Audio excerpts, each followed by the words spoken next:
Unique boss fights for D&D. The Chimera Queen. Deep within the jungle, an abomination stirs. Born from a failed experiment, the Chimera Queen was meant to be the wizard's ultimate creation, an ant infused with transmutation magic, capable of rapidly growing offspring that take the traits of whatever she consumes. But she proved too successful. She lairs deep within the jungle, her massive, bloated form constantly birthing new horrors. Every creature she consumes fuels her brood, each egg hatching into a nightmare of fused traits from her latest prey. With each meal, her soldiers grow smarter, stronger, and she grows more ravenous. No longer content with mere animals, she hungers for greater prey, powerful beasts, dragons, and soon adventurers. The Chimera Queen is a ravenous abomination whose only goal is to consume and grow as large as possible. While not too powerful herself, she creates soldiers daily that take the traits of two creatures she consumes, making dangerous chimeras to protect her. Starting with other bugs, she continues to grow more and more powerful the longer the adventurers take to find and defeat her. Can you stop the Chimera Queen while she is still small, or will her army grow too large to squash? Unique boss fights for D&D.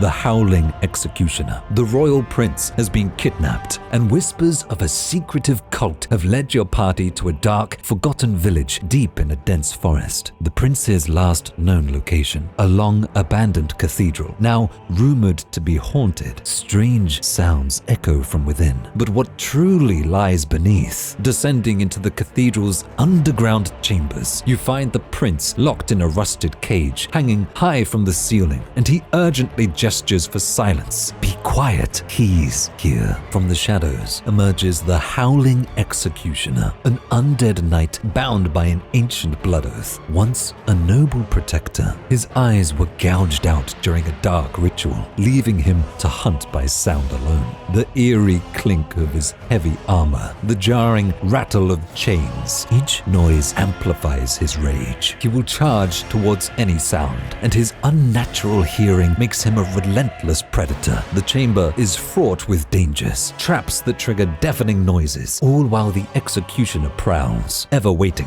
to strike. But beware, even a whispered incantation could send him into a maddened frenzy. Do you risk distracting him to free the prince, or bring down the Howling Executioner? Unique boss fights for D&D. The Blood Knight. He was once known as Sir Valerius, a noble champion whose honor shone in a kingdom besieged by darkness. When relentless plagues and unholy hordes threatened his people, despair drove him to seek power beyond mortal ken. It was then that the order known as the Knights of Nine formed, promising the strength to vanquish death itself through dark, forbidden magic. Seduced by their whispered promises, Valerius pledged himself to their sinister rites, convinced he could wield their power for salvation. The rituals twisted him, his flesh hardened into cursed armor, and his blood became a conduit of necrotic energy. Reborn as the Blood Knight, he became one of the Knights of Nine, and he found that no ordinary weapon could breach his defenses. Only the spilled blood of his foes, mingled with his own, could wound him. Each life taken only deepened the dark pact, binding him ever tighter to the Order. The Blood Knight uses his blood as a weapon, transforming into various forms to take down his foes. He fights in 3 phases. The first, he creates blood duplicates for each enemy he faces, challenging them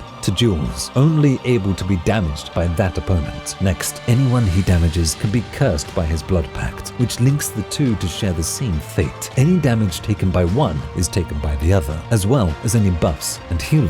The third, his blood armor shatters, making him vulnerable to all attacks, but also linking everyone with his pact, risking the entire party fooling together. Can you take down the Blood Knight and find out more about the Knights of Nine?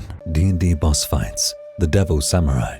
They say if you wander the old trade roads at dusk, you'll hear the sound of steel scraping against stone. That's Kazuhiro, sharpening his blade.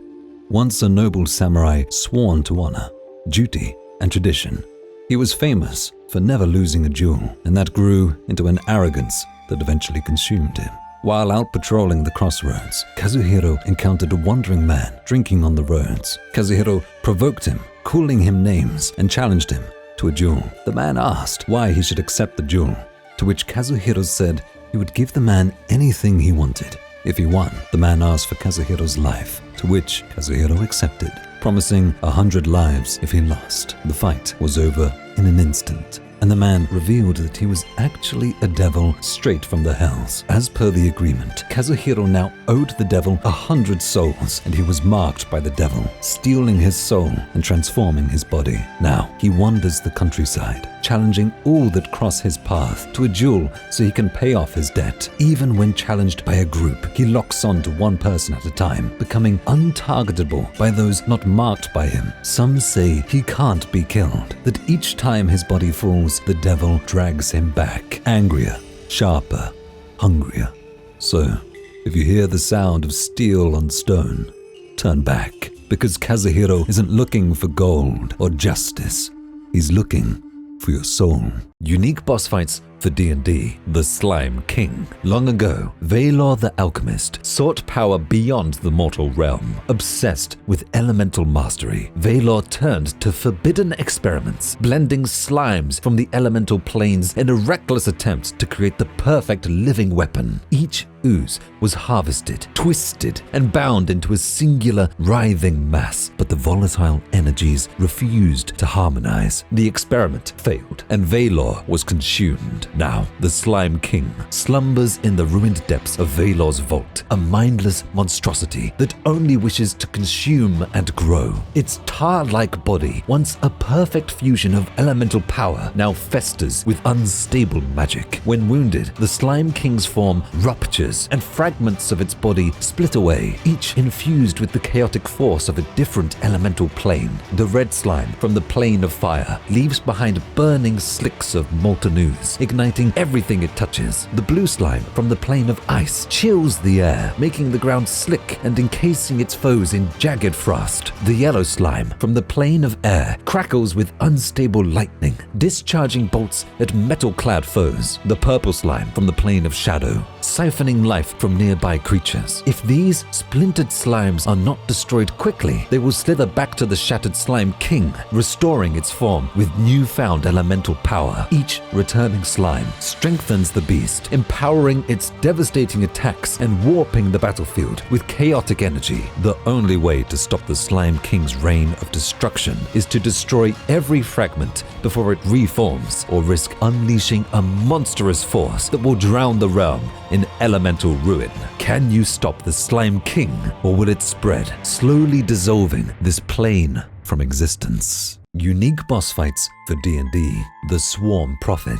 Deep within the rotting heart of a dark glade, where sunlight never quite reaches and the ground seethes with unseen movement, a druid once walked the path of life. He was a devout guardian of the cycle birth, decay, and renewal. He spoke with the trees, danced with the beasts, and worshipped the great order of nature. But nature, in its rawest form, is not kind. It does not favor the strong, nor the wise. It favors what survives, and nothing survives like the swarm. A great drought struck his homeland. The rivers ran dry, and the beasts he once protected lay rotting under the relentless sun. The people of his village begged for aid, but the gods were silent. He meditated for years in the glade and learned the truth. The land did not belong to men or beasts, but to the things that crawled beneath their feet. After years of no rain, the villagers grew restless and looked to burn the forest down. The druid begged them to stop, but they would not listen. So he called upon the swarm. His body split open, and from within poured forth a tide of centipedes, wasps, and carrion beetles. He is no longer a man. He is a host, a colony, a prophet of the crawling tide. He wanders the land, bringing his message to all who will listen. Civilization is a disease. Order is an illusion. The swarm is eternal. The Swarm Prophet is a special encounter, as wherever it goes is part of its lair. As you fight upon the swarm, his body is protected in a tough layer of bugs, and only after a certain amount of damage can you break through, removing some of his abilities and damaging him directly. Can you defeat the swarm, or will you become its next meal? Unique boss fights for D&D. The Plaguebringer. You are infected. It is spreading, and it's evolving, but it's not too late. After investigating a series of vanishing villages, the party tracks the source to a rotting temple in the marshes. When they arrive, the Plaguebringer is already there, preparing to unleash his ultimate disease. During the first encounter, the Plaguebringer disappears in a cloud of spores that infects the party, seemingly doing nothing. However, the players have been marked for death. As time passes, they begin showing symptoms and notice that it's spreading through the land. Their only hope: defeat the Plaguebringer and use his staff to cure the realm. Every day they delay, the infection worsens, weakening their bodies and minds until one by one they fall. The Plaguebringer's staff has the ability to absorb any sickness and ailment that plagues a person, then shifts it into something stronger to spread to others. His latest creation will be the one that wipes out humanity unless the players can stop it. But stopping it will be no easy task. The longer the players fight, the more the diseases transform within the players' bodies. Will you be able to stop the sickness, or will this be the beginning of the end? Unique boss fights for D&D. Roland the Righteous. The righteous aren't victorious. The victors decide what is righteous. Roland the Righteous presents himself as the divine protector of the realm, clad in holy armor and wielding radiant magic. He has led his kingdom to victory over all other tyrannical factions, and now they are all that remains. With no outside factions to cleanse, he has taken up the mantle of cleaning up the kingdom personally. But as he cleanses, you begin to hear rumors. Roland is quick to anger and will execute on a whim, even taking out his own men if they question his orders. He's a self-proclaimed paladin of justice, but he worships no god. He believes himself to be equal to a god. If nobody stands up to Roland, he will be the only evil person left in the realm.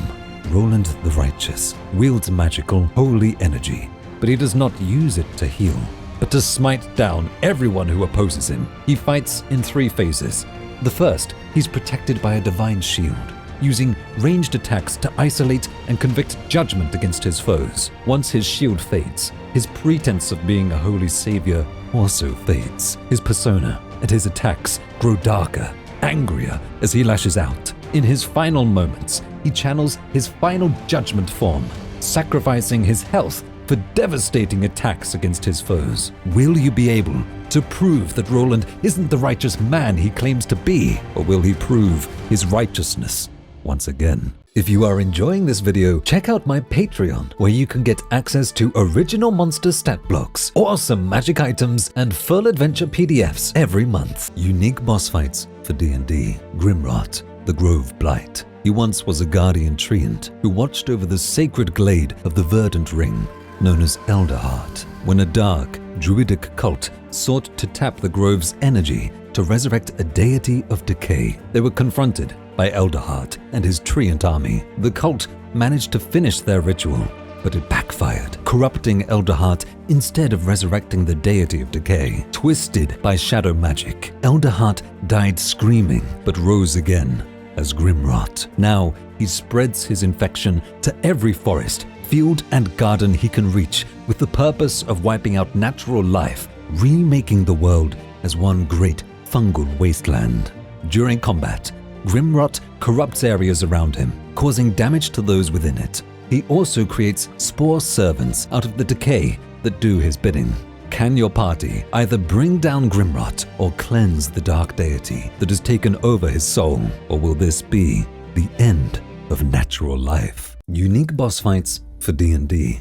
The Soul Stitcher. In the hidden depths of Ardran's last bastion, a fortress laboratory built upon the ruins of an ancient necropolis, lurks a figure both feared and pitied. Dr. Voss, once hailed as the kingdom's most brilliant artificer, he now stalks the darkness as the Soul Stitcher, a madman whose genius birthed horrors beyond imagining. Dr. Voss was a man of promise and passion. His wife, Eleonora, an infamous healer, died from a plague he could not cure. In the depths of his grief, Voss became obsessed with defeating death itself. Night after night, he labored at his forge, fusing flesh and clockwork, determined to bring her back, not as a cold shell, but with the soul intact.